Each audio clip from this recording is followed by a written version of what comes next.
Jean-Philippe Tanguy, c'est la question qu'on pose. Est-ce que vous avez vous aussi le sentiment que Jean-Luc Mélenchon attise la haine ? Évidemment, et c'est triste, je vais vous dire, Jean-Luc Mélenchon, évidemment, c'est un opposant politique depuis toujours, mais à la campagne de 2017, je pense qu'il y avait un consensus sur la qualité de son discours, quelqu'un de cultivé, un tribun, un vrai républicain, et il y a évidemment une dérive qui est d'ailleurs dénoncée aussi par certains de ses amis, y compris ceux de Charlie Hebdo, parce qu'on oublie que Charlie Hebdo est un journal d'extrême gauche, libertaire, anarchiste, et ce qui est complètement dingue, c'est que ce soit aujourd'hui des partis de droite, comme Debout la France, gaullistes, qui n'hésitent pas une seconde, et vous le savez, à défendre Charlie, leur liberté d'expression, et que ce soit des gens comme Monsieur Mélenchon, qui par une dérive idéologique totale, s'en trouvent à vouloir faire du clientélisme électoral. Et pourquoi pour vous ? Pourquoi est-ce qu'il y a cette dérive ? C'est juste du clientélisme électoral ? Ou c'est plus profond que ça ? Alors je ne vais pas lire dans les reins et les cœurs de Monsieur Mélenchon, et malheureusement, visiblement, il n'a pas envoyé quelqu'un pour le défendre. C'est dommage, parce qu'on aurait pu avoir un débat constructif. On leur a proposé. J'en suis sûr, et c'est difficile de parler aussi des gens qui sont absents, mais de toute façon, c'est très simple. Malheureusement, la France Insoumise a aujourd'hui sa base électorale en Seine-Saint-Denis. Voilà, la moitié de ses députés y sont, et je pense qu'ils font un mauvais calcul, parce qu'à la fin, je ne pense pas que ça leur serve, mais à court terme, ils sont obsédés par la question de plaire à des populations, non pas les musulmans ordinaires qui pratiquent leur foi dans la paix, mais à cette minorité importante radicalisée qui ne supporte aucune critique. Et d'ailleurs, la preuve... Vous pensez que c'est pour plaire aux musulmans radicalisés ?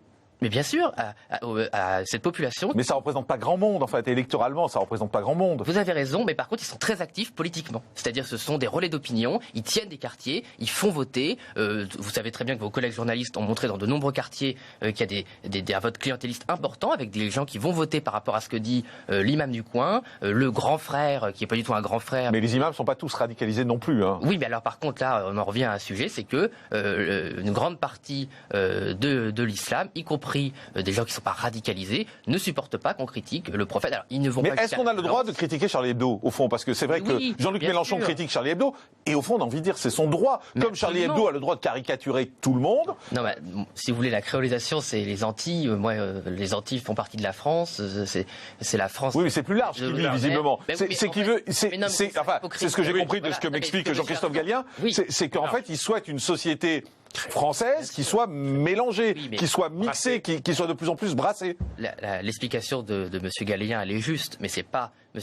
Mélenchon est un hypocrite.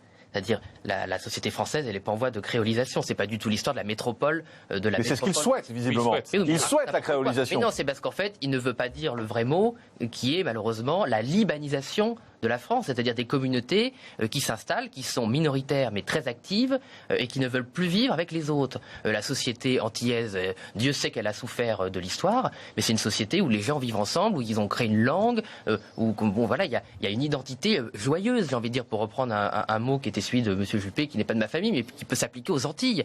Pour la France, c'est pas ça. Charlie Hebdo, c'est pas la cohabitation, c'est la violence, c'est l'assassinat, c'est la menace, c'est la persécution, c'est la terreur intellectuelle. Or, pourquoi est-ce que M. Mélenchon est un hypocrite et joue avec le feu ? Pourquoi est-ce que cette dame très courageuse, qui alors qu'elle est menacée, a encore le courage de s'exprimer ? Parce que moi, je voudrais quand même souligner le courage de ces gens qui sont menacés, qui doivent quitter leur domicile, leur famille. Et vivre sous protection permanente. Qui ont sacrifié leur vie pour leurs idées et qui ont encore le courage de s'exprimer, de défendre pour le coup l'identité commune. Et donc, ce que je voulais dire, c'est que M. Mélenchon, là où il fait un amalgame dangereux, non pas qu'il soit responsable des morts, attention, mais là où il joue avec le feu, et sincèrement j'aimerais que tout le monde arrête avec ça, c'est qu'il sait très bien, par son histoire intellectuelle, qu'il y a d'une part la critique des idées, et l'islam, c'est une idée, c'est une religion. C'est une religion, c'est pas une idée.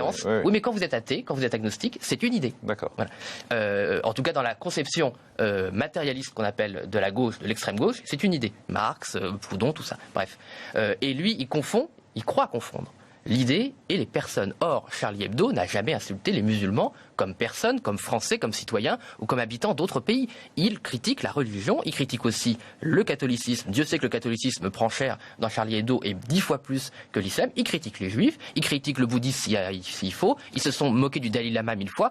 Donc c'est n'importe quoi. Jean-Christophe Gallien. C'est la vieille technique des communistes Staline qui disait quand vous n'êtes pas d'accord avec quelqu'un, traitez-le de fasciste. Au lieu d'argumenter, il devra se défendre. Donc c'est ce que fait M. Mélenchon. Au lieu de prouver sa républicanité et sa défense de Charlie Hebdo, il les insulte. Et c'est lamentable quand on sait les tragédies que ces gens ont subies. Merci beaucoup à tous les deux. Merci d'être venus en direct sur ce plateau.